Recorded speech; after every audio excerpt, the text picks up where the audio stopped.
하반기 힘든 국내 증시의 흐름이 계속해서 이어지고 있는 가운데 12월부터는 좋은 흐름을 기대해봐도 되지 않을까 싶은데요. 내년을 준비함에 있어 정말 중요할 수 있을 12월 증시, 모르면 안 되는 증시 일정 및 전망과 함께 유망 섹터 탑3는 또 어떠한 섹터가 있을지에 대해서 이번 영상을 통해 알아보도록 하겠습니다.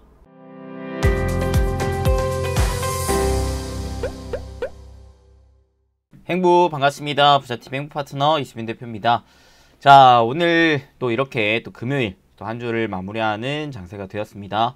자, 오늘도 제가 이제 한 주간의 증시 정리와 함께 내년에 대한 증시 좀 브리핑을 할 텐데, 자, 이번 주는 아무래도 다음 달을 준비하는 주여야 되는 만큼 오늘은 다음 달을 좀 전망해 보는 시간을 가져보도록 할게요. 제가 매달 말에, 그죠? 월 말에 다음 달을 준비하는 차원에서 증시 총 일정과 함께 그에 따른 전망, 그 다음에 유망 섹터군 이런 식으로 좀 분석을 해드리는 영상들을 꼭 하나씩 올려드리고 있었는데, 이번 주도 이 부분을 좀 잡아서 이번 영상을 통해서 좀 여러분들에게 알려드릴 수 있도록 하겠습니다. 자, 그래서 12월 주 일정부터 한번 여러분들이 볼 텐데요. 일단 그 전에 오늘 증시가 좀 어땠죠? 오늘 증시가 그렇게 좋진 않았어요. 그죠? 이번 주 증시가 사실상 코스닥이 3.46%의 조정이 좀 나왔고, 코스피가 다시 한번 1.16%의 하락이 좀 나왔습니다. 그러면서 기존 코스피 같은 경우에는 기존 저점을 향해 가고 있는 상황이기 때문에 많은 분들이 또 주말을 앞두고 있는 상황에서 야, 이거 왜 또 시장이 이 모양이냐, 아, 또 이거 너무 힘들다 라고 생각을 하시는 분들이 있을 것 같아서, 일단은 1차적으로 먼저 오늘 증시가 왜 이렇게 또 됐는지, 그리고 그에 따른 좀 대응은 어떻게 해야 되는지 먼저 좀 잡아보도록 할게요. 본격적인 시작 앞서서 여러분들, 이건 돈 드는 거 아니니까 좋아요, 구독, 알림 설정 꼭꼭 딱딱딱 빡빡빡 딱 한 번씩만 또 부탁드리고요. 네, 이거는 최소한의 시청이라고 생각하시고요. 딱 한 번씩만 좀 부탁드리겠습니다. 자, 그러면 들어가 보겠습니다. 일단 오늘 시장이 빠진 이유부터 좀 알아볼게요. 첫 번째, 가장 큰 거는 역시 코로나죠. 코로나의 재확산이 좀 나왔다. 이거는 근데 국내 플러스 지금 아프리카 플러스 유럽까지도 좀 진행이 되고 있는 모습이다 라고 좀 볼 수가 있겠죠.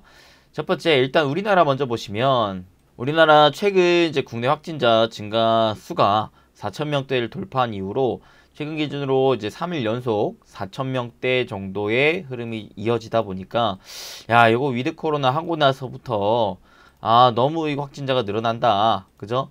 그러면서 야, 이거 이대로 위드 코로나가 계속 진행이 될 것 같냐? 라는 이제 불안감에 좀 휩싸인 것 같습니다. 그렇기에 문 대통령도 뭐라 그래요? 29일 날 청와대에서 코로나19 특별 방역 회의를 이제 한다라고 합니다. 여기에서 혹시라도 또 거리두기를 강화하진 않을까라는 이제 우려가 나오고 있는 상황이고요. 그 다음에 요게 아무래도 좀 큰 타격이 있었겠죠. 전염력이 매우 강한 코로나 변이가 또다시 등장을 했어요. 그러면서 누 변이라고 하는데요. 요게 이제 전 세계가 초긴장하고 있는 상황에서 WHO의 긴급 회의가 이제 개최가 오늘자로 되고 있는 상황입니다. 자, 그래서 이 상황에서의 이제 코로나 확산 때문에 아무래도 증시가 좀 위축이 된 게 아닌가 싶은데요. 자, 요거 리포트 한번 보겠습니다. 오늘 나온 리포트인데요. 뭐라 그러느냐? 누라는 변이 바이러스가 어디에서 이제 시작이 됐느냐?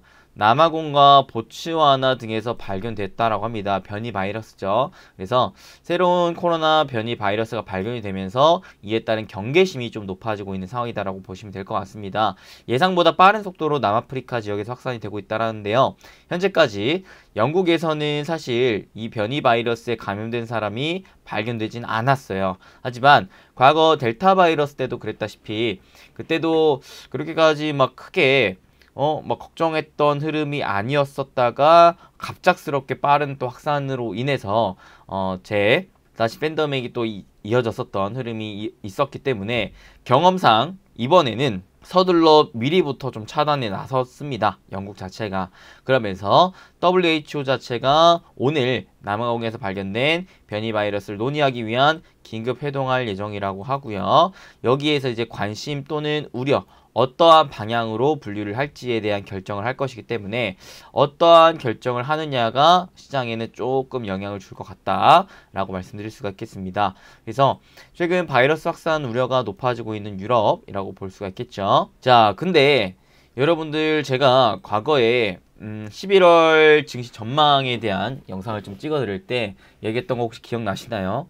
자, 제가 뭐라 그랬느냐면 이제 11월부터 위드 코로나가 이제 시행이 된다라고 하면서 여러분들 위드 코로나 관련주를 좀 주목을 해라.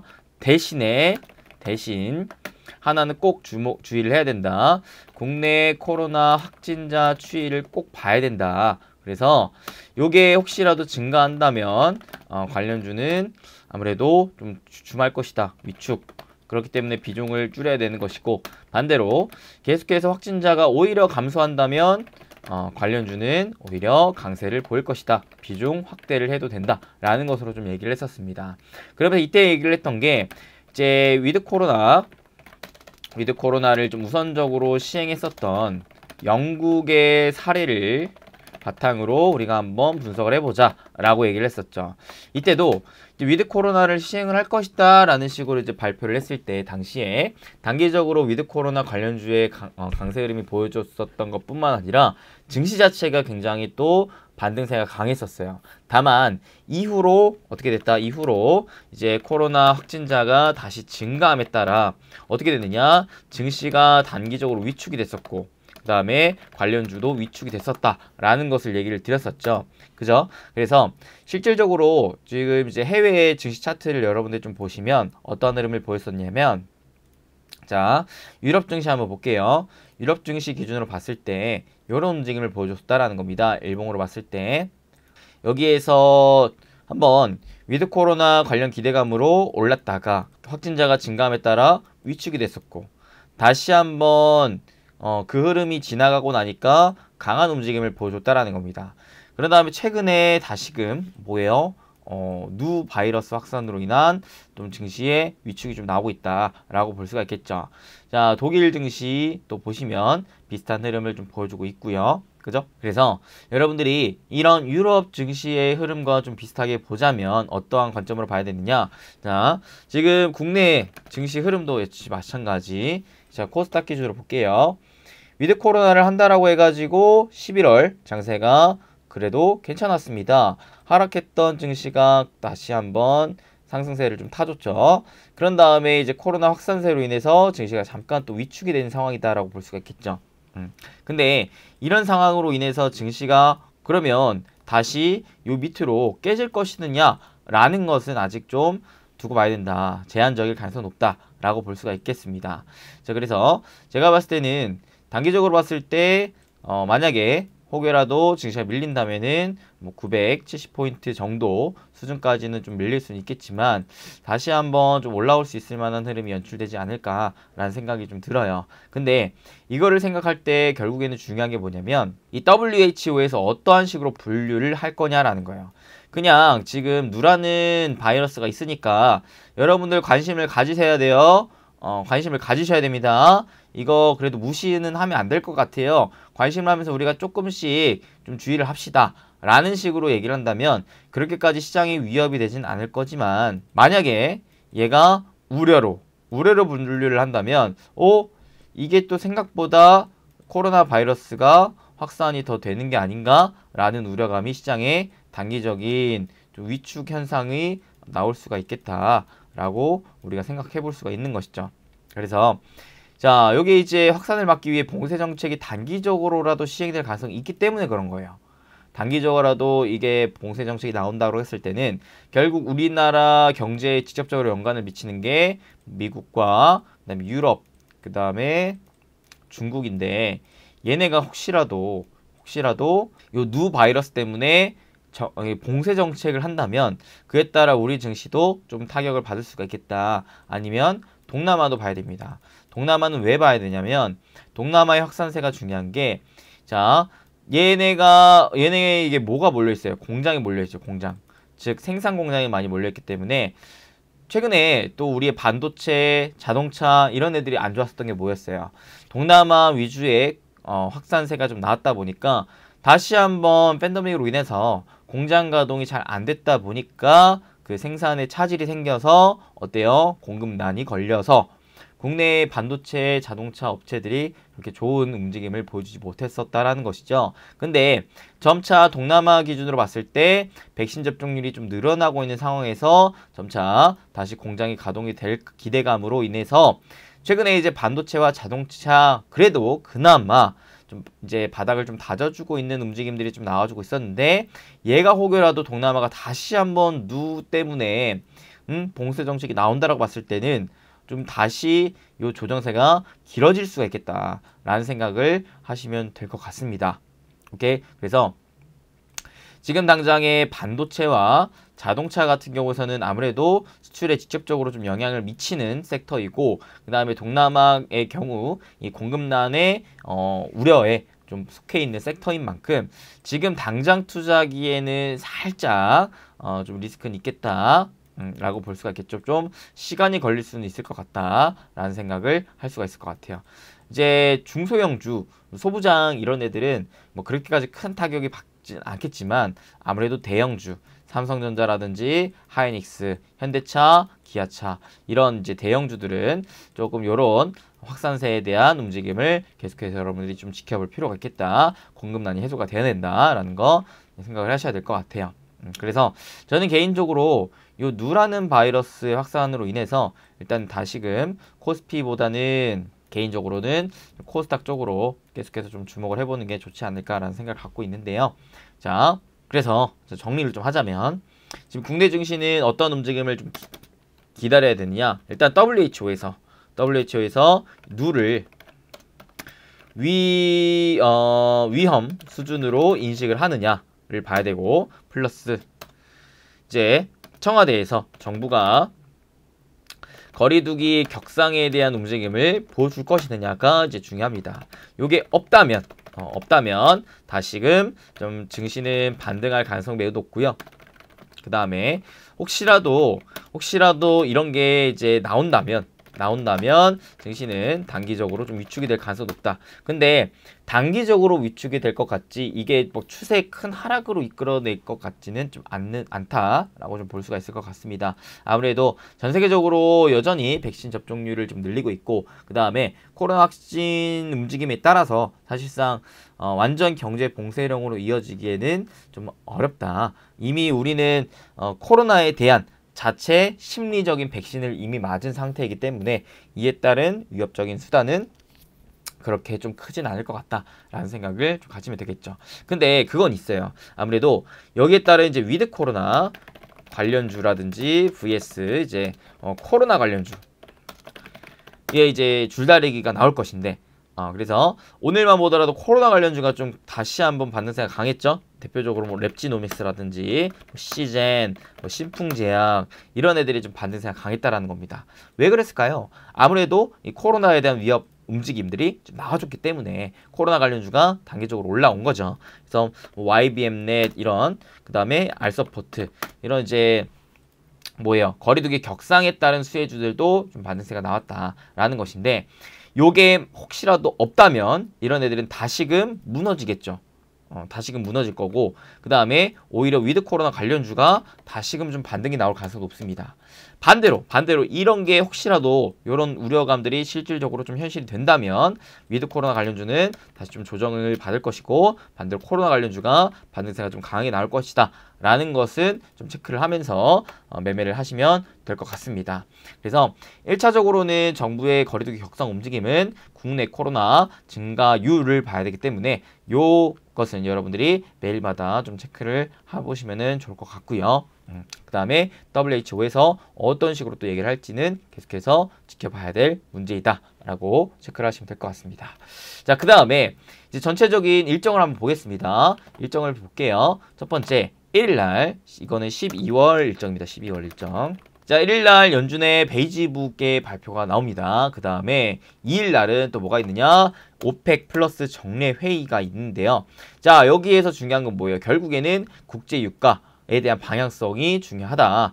최근에 미국이 어떤 움직임을 보여줬었죠? 유가를 잡기 위해서 10년 만에 전략 비축률을 방출을 할 정도로 지금 미국은 이 유가를 잡고 싶어 해요. 그래서 실제로 유가가 80불을 뛰어넘는 상황에서 한 80불 아래로 현재로서 한 77, 8불 정도의 움직임을 보여주고 있기 때문에 단기적으로는 유가를 좀 잡았다라고 볼 수도 있겠지만 장기적으로는 좀 더 지켜봐야 될 게 뭐냐면 결국에는 사실 이 오펙 플러스 즉 이 석유의 생산을 가장 많이 하는 국가들에서 결국 생산량을 늘려줄 것이느냐 마느냐가 중요한 포인트가 될 것인데 그래서 여기에서 증산을 할 것인지 말 것인지가 좀 중요하다. 증산을 한다면 어떻게 될까요? 아무래도 유가가 떨어질 수가 있겠고 유가가 떨어지는 거는 어떠한 또 영향을 주느냐? 인플레이션에 대한 우려감을 해소시켜 줄 수가 있는 부분입니다. 근데 반대로 증산을 안 한다고 했을 때는 증산을 연기한다고 했을 때는 미룬다라고 했을 때는 유가가 다시 올라갈 수가 있겠고 이에 따른 인플레이션 우려감은 좀 다시 한번 좀 커질 수가 있겠다 정도로 생각을 하시면 될 것 같습니다. 지금 시장에서의 가장 큰 우려감은 인플레이션에 대한 우려감이라고 했어요. 그래서 이 부분은 계속해서 여러분들이 좀 체크를 해야 되는 부분인 거고요. 자, 이 상황에서 일단은 오펙이 그러면 더 증산할 여유는 있나요? 가능은 한 건가요? 라고 물어보실 거예요. 가능합니다. 보시면 오펙 플러스의 증산 여력은 엄청나게 충분한 상황이에요. 충분한 상황. 현재 사우디 원유 생산이 요 정도 수준인데요. 과거와 비교를 했을 때는 현재 낮은 수준이고요. 오펙에서의 원유 생산만 볼 때도 현저히 과거보다는 낮은 상황이기 때문에 충분히 증산할 여력이 좀 남아있다라고 좀 볼 수가 있을 것 같습니다. 근데 좀 단기적으로 사실 조금 아쉬운 건 뭐냐면 미국의 움직임입니다. 미국이 과거 트럼프 대통령 때는 어떻게 했느냐 본인들의 이 전략 비축률을 방출을 하는 게 아니라 어떻게든 이 오펙 플러스를 좀 압박하면서 군사적으로라도 좀 압박을 하면서 야 너네 증산 안 해? 안 해? 여씨 하면서 이제 협박을 했단 말이죠. 협박을 하니까 처음에는 오펙 플러스가 이제 막 야 너네가 뭔데? 이런 식으로 이제 반격을 하다가 결국에는 트럼프의 힘에 못 이겨서 증산을 하게 되는 이런 움직임이 좀 나왔었는데 지금의 미국은 좀 그렇지가 않다. 오히려 본인들이 먼저 전략 비축을 좀 방출하고 있다라는 부분이거든요. 그래서 무려 10년 만에 방출할 정도로 이게 단기적으로는 물론 좋을 수는 있겠지만 좀 중장기적으로 봤을 때는 결국에는 얘네들이 증산을 해줘야 되는데 오히려 전략 비축을 방출하면서 얘네 입장에서는 야 미국이 방출하는데 우리가 굳이 증산을 해야 돼? 라는 식으로 이제 역공이 들어올 수 있을 만한 환경을 조성할 수도 있는 부분이 지금 연출이 되고 있기 때문에 이 부분을 좀 주의를 해봐야 된다. 결국에는 그래서 2일날 여기서 어떠한 발표가 나오는지는 여러분들 꼭 체크를 하셔라. 라고 말씀드릴 수가 있겠습니다. 그 다음에 이제 3일입니다. 3일. 3일날 또 어떤 일정이 있는, 2일날 요거 하나 있습니다. NC소프트가 리니지 글로벌 29개국 출시를 앞두고 있는 상황이죠. 그래서 최근에 NC소프트의 주가의 움직임이 나쁘지가 않아요. 그죠? 제가 이때 당시에 이제 슬슬 NC소프트 좀 바닥을 잡은 것 같다라고 얘기를 했었는데 그러면서 이제 슬슬 또 메타버스 기대감도 생기고 있다라고 했었고 그죠? 그리고 최근에 또 리니지 신작에 대한 움직임들이 좀 나쁘지가 않기 때문에 점차 그래도 계단식 상승은 해줄 수 있지 않을까라는 좀 생각을 갖고 있는데 리니지 EM 글로벌 출시 이후의 흐름도 좀 기대를 해볼 수 있지 않을까라는 생각까지도 좀 갖게 되네요. 그 다음에 이제 3일입니다. 3일은 어떤 일정이 있습니까? 11월 미국의 고용 보고서가 발표가 되고요. 미국의 부채 상한한도 임시 상향안 종료일입니다. 자, 12월 굉장히 또 굵직굵직한 일정들이 많아요. 여러분들.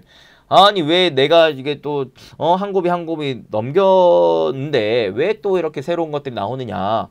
좀 그쵸. 쉽지 않습니다. 쉽지 않은 만큼 정신 똑바로 차려야 돼요. 하나하나 잘 체크하고 넘어가야 됩니다. 자, 부채 상한한도 여기에서 이제 한도가 인상이 된다면 괜찮겠지만 없다면 15일 이후로 디폴트가 되기 때문에 또 우리가 증시가 타격을 받을 수가 있어요. 그래서 요거 상향 다시 한번 하는지 마는지 또 체크를 해야 되겠고요. 고용보고서도 봐야겠죠. 이 고용보고서를 왜 봐야 되냐면 자, 현재 시장에서의 가장 큰 우려감은 뭐가 있느냐? 첫 번째 인플레이션 우려감이다. 두 번째 유동성 긴축이다. 금리 인상. 세 번째 뭐다? 요 이제 코로나 코로나 재확산이라고 볼 수가 있을 것 같아요. 코로나 재확산 그죠? 자, 그래서 요거는 사실 뭐 그렇게까지 큰 위협이 되지는 않을 것 같은데 하더라도 이제 단기 조정으로 나올 것 같은데 중요한 건 이제 인플레이션이랑 유동성 긴축이라는 거죠. 자, 인플레이션 같은 경우에서는 우리가 그래도 다행인 건 이제 파월 연임 이후로 어때요? 요 인플레이션을 잡기 위한 움직임이 지금 나와주고 있다라는 부분인 거고요. 자, 요거는 같이 봐야 돼요. 같이. 지금 인플레이션에 대한 우려감들이 계속 커지고 있다 보니까 물가가 계속 올라가고 있다 보니까 야, 이거 더 금리 인상 늦출 수는 없겠다 라는 식으로 유동성 긴축의 시간이 빨라질 수 있다라는 게 이제 시장에는 위협이 되고 있는 거거든요. 결국에는 인플레이션의 우려감이 요거까지 이어질 수 있다라는 부분이기 때문에 일단 1차적으로 인플레이션을 봐야 돼요. 그래서 일단 1차적으로는 물가가 잡히느냐 안 잡히느냐를 봐야 되고 그렇기 때문에 이제 유가를 봐야 된다라는 것으로 얘기를 드리는 것이고 그 다음에 자, 금리를 인상을 하려면 제가 두 가지를 봐야 된다 그랬습니다. 연준 입장에서 금리를 인상하기 위한 명분이 있으려면은 첫 번째 물가가 높아야 되고 그 다음에 고용이 회복이 돼야 된다라 그랬어요. 자, 근데 이미 물가는 너무 많이 올라서 당장이라도 사실 금리 인상을 해도 안 이상할 정도이긴 하지만 기존에는 고용이 그렇게까지 회복이 안 됐었기 때문에 코로나 이전 사태로 회복이 안 됐었기 때문에 이제 연준 입장에서도 금리 인상을 늦출 수 있을 만한 명분이 있었다라는 것인데 중요한 건 뭐예요? 최근에 미국의 실업자 수 청구 수가 이 코로나 이전 사태보다도 더 낮게 나왔어요. 그만큼 지금 요 11월 고용보고서가 중요합니다. 여기에서 고용보고서가 좋게 나온다고 했을 때는 자연스럽게 금리 인상 시기가 좀 빨라질 수 있겠다라는 우려감이 더 커질 수가 있겠죠. 그런 부분은 좀 생각해야 됩니다. 오케이. 자, 그 다음에 7일날 또 어떤 일정이 있느냐? 크래프톤 썬더 티어 1 글로벌 출시가 있습니다. 썬더 티어 1. 자, 크래프톤이라는 게임사가 뭐 때문에 이렇게 떴죠? 바로 배틀그라운드 총게임 때문에 굉장히 컸는데요. 자, 요 이제 썬더 티어 1 같은 경우에는 PC 슈팅 게임이라고 보시면 됩니다. 그러니까 비슷한 계열이긴 한데 요거는 이제 가격 자체가 19,900원을 결제를 해야 할 수 있을 만한 게임이에요. 그래서 요거에 대한 또 반응이 얼마나 좋느냐에 따라서 또 크래프톤의 주가의 방향성이 좀 잡힐 수가 있겠죠. 최근에 워낙 또 강했던 움직임이 보여줬었는데 외국인들의 수급이 여전히 끊이질 않고 있기 때문에 아무래도 여기 신작에 대한 기대감이 좀 반영이 되고 있는 게 아닌가 싶은데 자, 보통 이런 신작 모멘텀이 있을 때는요 그 전에는 단기적으로는 기대감 소멸로 인한 하락이 좀 나올 수가 있기 때문에 그 부분 좀 참고하시면서 이제 주주분들은 그 일정을 앞두고서는 그래도 살짝 좀 비중을 줄이는 게 좋지 않을까라는 지금 생각을 갖게 됩니다. 그 다음 이제 9일은요 선물 옵션 동시 만기일, 여러분들이 가장 싫어하는 내마녀의 날입니다. 내마녀의 날. 그래서 12월 9일은 이제 변동성이 굉장히 클 수가 있는 상황이에요. 여기 12월 9일 이제 12월 2주차인데요. 요 2주차 때는 변동성이 좀 나와줄 수가 있으니까 여러분들 좀 주의를 하시고 요 흐름에서의 외국인들의 매수 수급을 각별히 좀 체크를 해보시면 좋을 것 같습니다. 그 다음에 10일은 또 어떤 일정이 있느냐? 코스피 200, 코스닥 150에 대한 정기 변경일입니다. 최근에 이 카카오페이가 이 코스피 200 편입 기대감으로 올라가고 있는데요. 실질적으로 정기 변경된 이후로부터는 이 변경되는 날 전후로는 기대감 소멸로 인한 단기 하락이 좀 나올 수 있으니까 그런 부분은 좀 참고하시면서 매매를 해보시면 좋을 것 같습니다.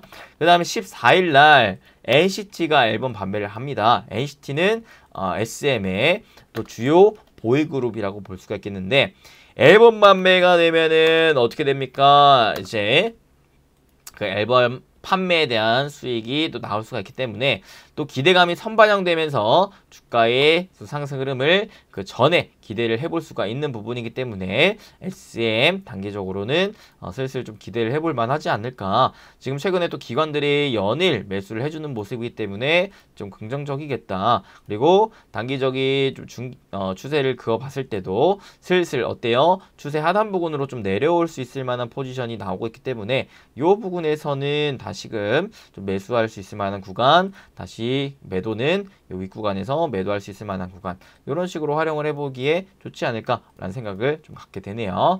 그 다음에 이제 15일 날 미국의 부채 한도 협상 시한입니다.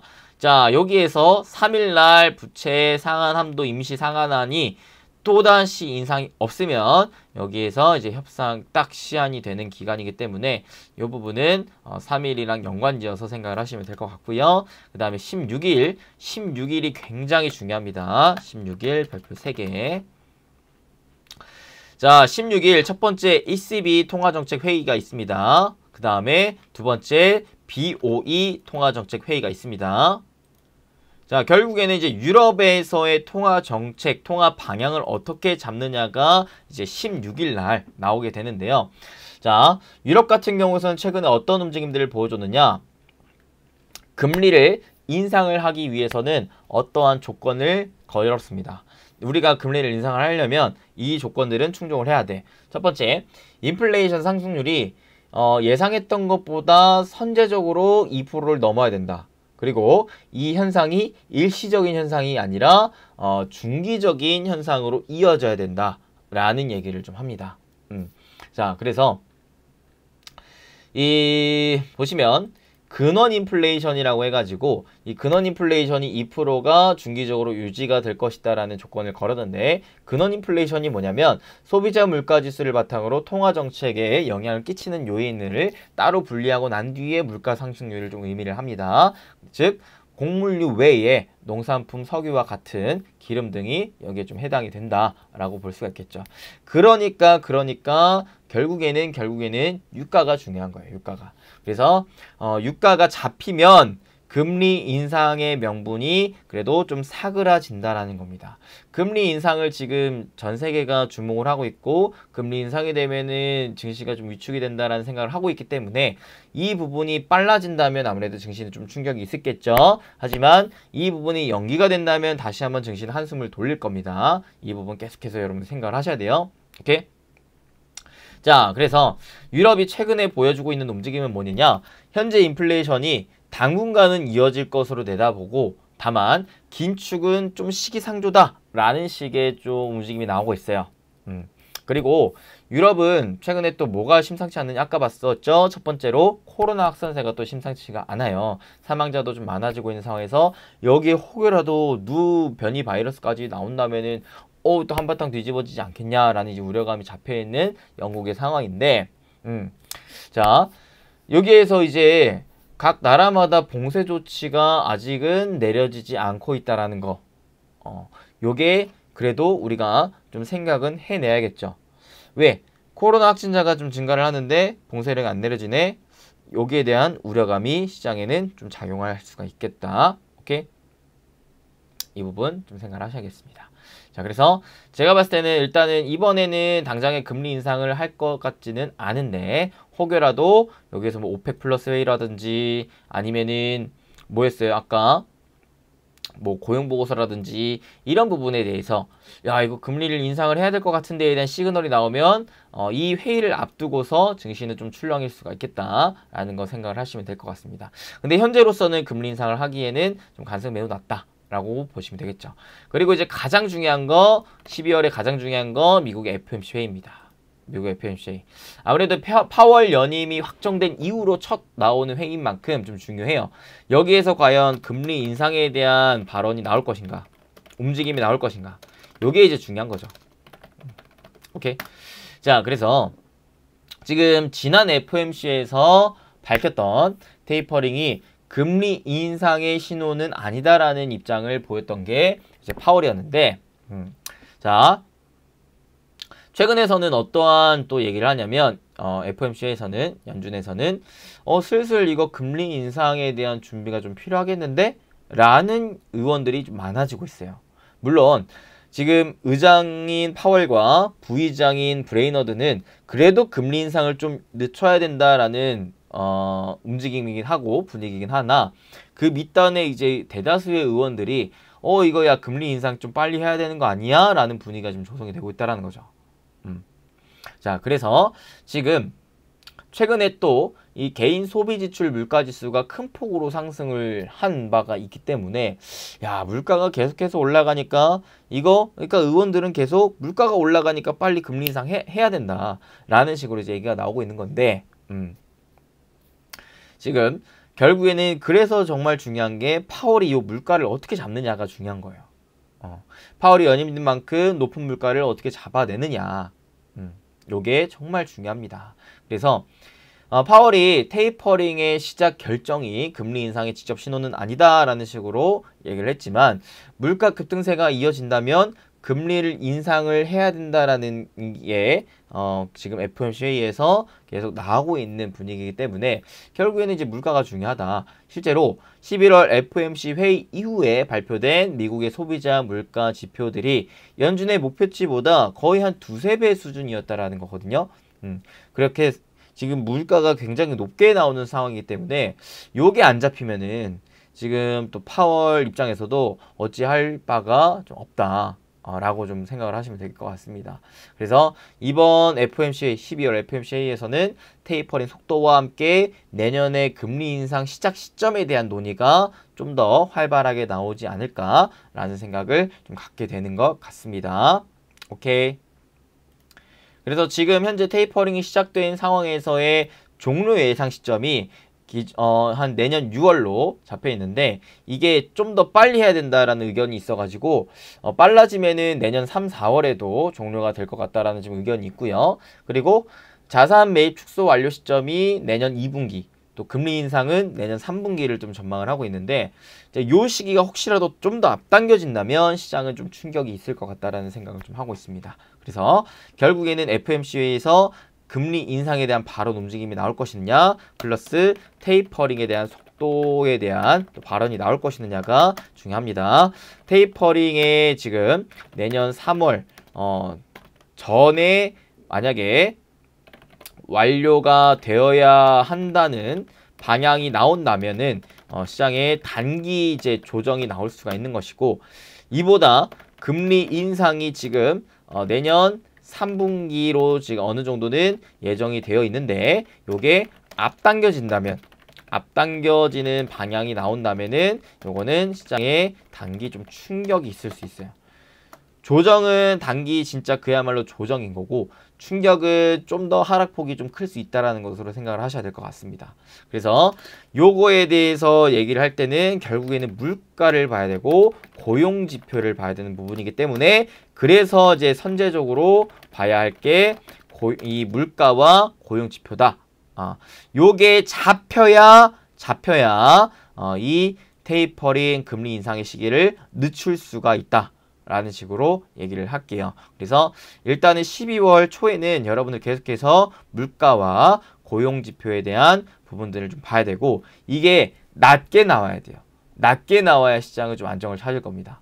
그래야 테이퍼링 금리 인상에 대한 시기 자체를 늦출 수 있을 만한 명분이 잡히기 때문에 라고 말씀을 좀 드릴 수가 있겠습니다. 그래서 FOMC 회의 전후에 물가 고용 지표에 발표된 상황에 따른 증시의 좀 방향성이 살짝 단기적으로 좀 잡힐 수가 있다라는 부분은 꼭 생각을 하시고요. 이거 모르면 갑자기 시장이 빠지는데 막 뒤통수 맞을 수도 있어요.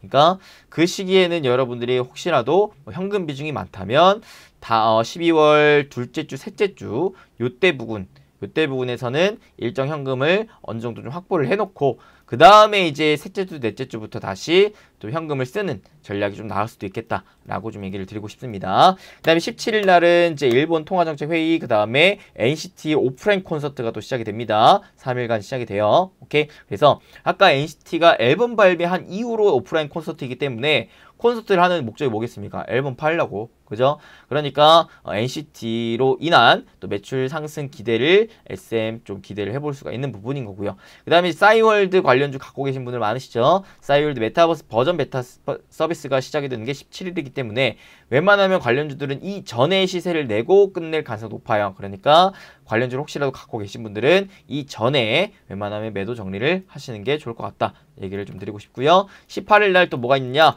설광화라는 드라마 첫 방송을 합니다.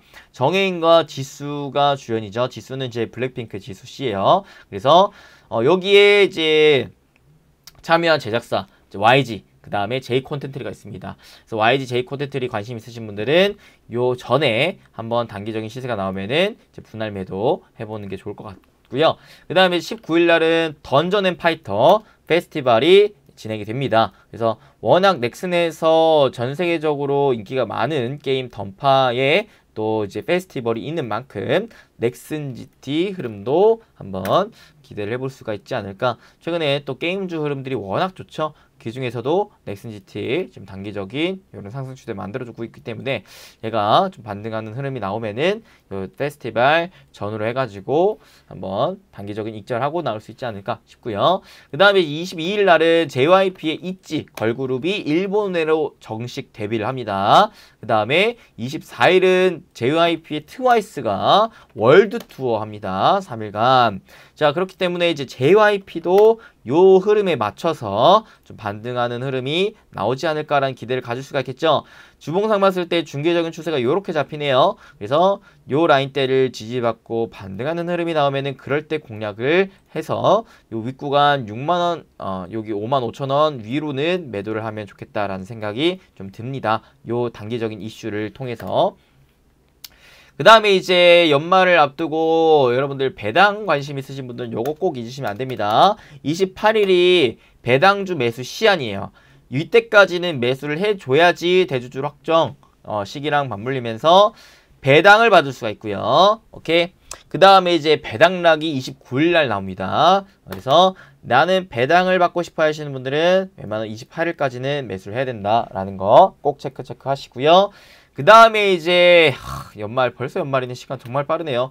12월 30일 우리나라 증시 폐장일입니다. 폐장일. 그래서 12월 30일 날 폐장을 하고요. 31일, 1월 1일, 1월 2일까지 3일 동안 쉬고 1월 3일 날 개장을 합니다. 그래서 12월 31일 폐장, 장이 안 열린다라는 거 미리미리 좀 체크를 해두시면 될 것 같죠? 휴가 떠나오세요. 저도 한번 휴가 가야 되지 않을까요? 그죠? 그리고 이제 일정이 아직 예정이 안 되어 있지만 12월 중순쯤으로 좀 생각이 되고 있는 중국의 경제 공작 회의가 또 예정이 되어 있습니다. 아무래도 최근에 이제 시진핑의 장기 집권에 대한 움직임이 나오고 있는 만큼 여기서 어떠한 경제 방향을 잡느냐, 거기에 따른 또 수혜주도 한번 뽑아봐야겠죠. 그래서 요 회의를 하면은 여기에 따른 경제 방향 같이 한번 체크를 해보자까지 좀 얘기를 드릴 수가 있겠습니다. 그래서 12월 일정을 쫙 봤을 때 어때요?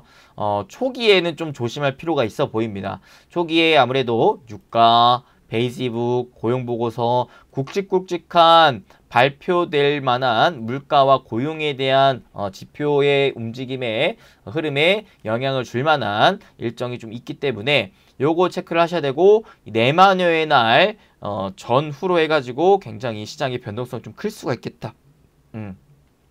가장 중요한 건 16일. 16일 날 이제 통화정책회의 및 FOMC 회의가 있기 때문에, 그래서 제가 봤을 때는 어때요? 요거 12월 둘째 주, 셋째 주, 셋째 주는 여러분들이 웬만하면은 매매를 그렇게까지 지금 집중을 하기보다는 좀 보수적으로 매매를 하면서 현금 비중이 없다면 현금을 좀 늘리는 전략이 좀 좋을 것 같고, 그 다음에 이제 FOMC 회의가 지난 이후로 셋째 주, 넷째 주부터는 슬슬 다시 저점 매수, 저가 매수의 움직임들을 보여주면서 현금을 좀 써봐도 되지 않을까 싶은 생각이 좀 있습니다. 제가 최근에 이제 코치님이랑 합동방송할 때 요거 2022년 증시전망, 그 다음에 유망업종 요 영상 혹시라도 못 보신 분들 있으면 꼭 보세요.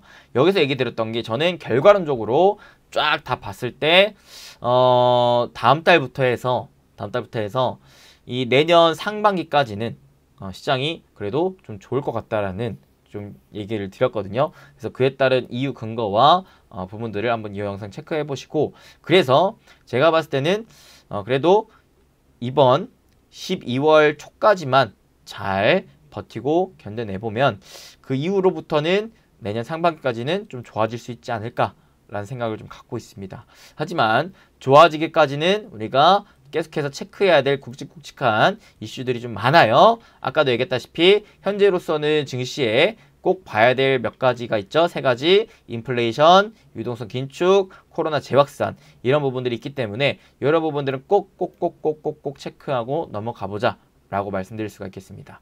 자, 그러면 이런 상황에서 우리는 어떠한 섹터군들에 좀 투자를 해야 되는가를 봐야 되겠는데, 자, 일정만 한번 쫙 훑어보시면 어떠한 섹터가 좀 눈에 띕니까? 보시면 크래프톤, 그 다음에 아까 뭐 넥슨, NC소프트, 그러니까 게임주들의 신작 발표가 좀 앞두고 있는 상황이기 때문에 다음 달은 게임주 좀 괜찮지 않을까 좀 싶은 생각이 좀 들죠. 아무래도 최근에 메타버스와 NFT에 대한 기대감으로 인해서 게임주가 밸류가 갑작스럽게 좀 상승하는 모습들이 좀 나와주고 있는 만큼 다음 달까지도 게임주의 강세가 좀 이어지지 않을까라는 생각을 일단 1차적으로 좀 갖게 되겠고, 2차적으로는 뭐 NCT, 그 다음에 아까 봤던 있지, 트와이스 같이 엔터 관련해가지고 주요 그룹들이 뭐 앨범을 발매한다거나 콘서트를 한다거나 이런 움직임들이 나와주고 있기 때문에 다음 달 엔터도 좀 관심 있게 볼 필요가 있지 않을까. 왜냐면 엔터에서 또 연말을 앞두고 뭐 투어라든지 콘서트 이런 부분들이 나와줄 수가 있기 때문에 또 위드 코로나 시대랑 또 겹치면서 혹여라도 국내 확진자가 또 감소세와 함께 이 콘서트 일정들이 쪼르륵 잡힌 다음에는 엔터주들도 기대를 해볼 수가 있겠다. 특히 엔터주도 최근에 또 메타버스 NFT랑 슬슬 또 엮이는 움직임들이 하이브를 중심으로 나와주고 있기 때문에 기대를 해볼 수가 있지 않을까 싶고요. 대표적으로는 지금 공략을 할 수 있을 만한 애들은 SM, JYP 얘네 둘이 주봉상 추세상 좀 눌리는 부분, 주봉 추세 하단선 지지받고 반등하는 부분이 나오면은 단기적으로 추세 상단 부분까지는 좀 공략할 만한 포인트가 좀 나올 것 같다라고 얘기를 좀 드릴 수가 있겠죠. 그래서 대표적으로 게임주, 그 다음에 엔터주 한번 관심을 가지시고요. 얘네는 아무래도 메타버스랑 또 엮일 수가 있기 때문에 단기적으로도 좋고 장기적으로도 좋다라고 좀 말씀을 드릴 수가 있겠습니다. 그 다음에 이제 아까 얘기했던 위드 코로나 vs 코로나 관련주를 볼 때는 분명 얘기하겠지만 국내 코로나 확진자 추이를 보면서 대응을 하셔야 된다라고 얘기를 했습니다. 확진자 추이가 감소한다면 위드 코로나 관련주가 강세일 것이고 늘어난다면 코로나 관련주가 강세일 것입니다. 얘네들은 거의 뭐 시속 게임 하듯이 왔다 갔다 할 가능성이 있으니까 너무 크게 무리를 하기보다는 단기적으로 난 트레이딩 좋아하시는 분들은 요 흐름에 따라 왔다 갔다 단타하시면 좀 될 것 같다라고 말씀드릴 수가 있겠고요. 또 하나 얘기를 드릴 거는 저는 수소 다시 한번 좀 강조드립니다. 왜냐면 오늘 드디어 제가 정말 수소 입장에서 봤을 때는 대형 호재 이슈가 있다라는 게 나왔죠. 자, 2차 수소경제 로드맵이 발표되는 날이 오늘이었는데 실질적으로 뭐가 발표가 됐냐? 제 1차 수소경제 이행 기본 계획이 발표가 됐습니다. 문정부가 첫 수소경제 법정 계획을 세운 거예요. 진짜 진심으로 성장을 시킬 것이다라는 파워가 느껴지는 거죠. 오죽하면 2050년 수소가 석유를 제치고 최대 에너지원으로 가기 위한 지금 방향을 잡는 것이거든요. 그래서 청정수소 자급률 60%와 함께 충전기 2000기 목표로 잡고 있다라고 하기 때문에 슬슬 여러분들이 수소 관련주들도 좀 관심 있게 볼 필요가 있겠다. 좀 얘기를 좀 드릴 수가 있겠습니다. 현재 사실 시장이 아직까지는 좀 어려워요. 근데 다만 12월 그 FOMC까지만 잘 좀 견뎌내 본다면 제 내년 상반기까지는 그래도 기대해 볼 만하겠다. 그래서 좀만 더 여러분들이 힘내시고 좀만 더 노력하시고 버텨내 보시면은 좀 좋은 날 오지 않을까 싶고요. 그리고 지금 시장은 굉장히 수급이 이리 갔다 저리 갔다 너무 빠르게 급변합니다. 그래서 단기적으로 트레이딩을 잘 못하실 거라면은 아예 장기적인 뷰를 보면서 차라리 적금식 투자를 하는 게 나을 수 있어요. 이 장기적인 뷰에 대한 투자는 뭐가 좋다 그랬어요? 결국에는 산업의 혁신, 혁명에 따른 수혜 업종에 공략을 해라 그랬죠. 그래서 대표적으로 제가 매, 자, 우, 친 계속해서 강조드립니다. 메타버스, 자율주행, 우주항공, 친환경. 메타버스, 자율주행, 우주항공, 친환경. 이런 애들로 장기적인 그냥 뷰를 보면서 적금식으로 모아간다면 사실 그렇게까지 어렵진 않을 겁니다. 근데 내가 그 중에서 이제 옥석줄을 가르는 게 힘들다면은 ETF로도 투자를 해봐도 좋겠다 라고 얘기를 좀 드리겠습니다. 그래서 사실 돈 벌 수 있을 만한 방법은 많은데 내가 이것저것 막 다 하려다 보면은 나만 너무 힘들고 성과가 오히려 안 날 수도 있어요. 그러니까 욕심을 좀 내려놓고 내가 이 시점에 뭐가 가장 좋을까? 내게 맞는 건 무엇일까? 내가 가장 확률 높게 할 수 있을 건 무엇인가를 좀 추려서 그런 부분들을 좀 주목을 하고 집중을 하고 비중을 투자해서 결국 결과를 내는 게 저는 좋을 것 같다라고 얘기를 드립니다. 그래서 일단 다음 달 좀 중요한 좀 달이 될 수 있을 것 같아요. 그래서 증시의 좀 변곡점이 될 수도 있을 것 같은데 FOMC 회의 결과에 따라서 증시가 좀 또 긍정적인 흐름으로 갈 수 있기를 좀 기대를 해보면서 응원하면서 축복하면서 오늘 영상을 이렇게 또 마무리 해보도록 하겠습니다. 여러분들 추운 날씨 감기 조심하시고요. 오늘 이 영상도 도움이 되셨으면은 여러분 잊지 마시고 좋아요, 구독, 알림 설정 꼭딱박 딱 한 번씩 좀 눌러주시고 댓글도 자유롭게 남겨주시면 너무나 감사할 것 같습니다. 그리고 혼자 주식 투자하시는 거 어려우신 분들을 위해서 부자TV가 카페도 개설을 했습니다. 여러분들 네이버 카페에다가 부자TV라고 검색을 하거나 아니면 부자TV 홈페이지 요거 유튜브 채널 들어오셔서 우측 하단 부자TV 카페 그냥 이렇게 딱 클릭하시면 바로 들어올 수가 있어요. 카페 들어오신 다음에 카페 가입하면은 많은 자료를 다 무료로 보실 수가 있습니다. 무료로 볼 수가 있고요.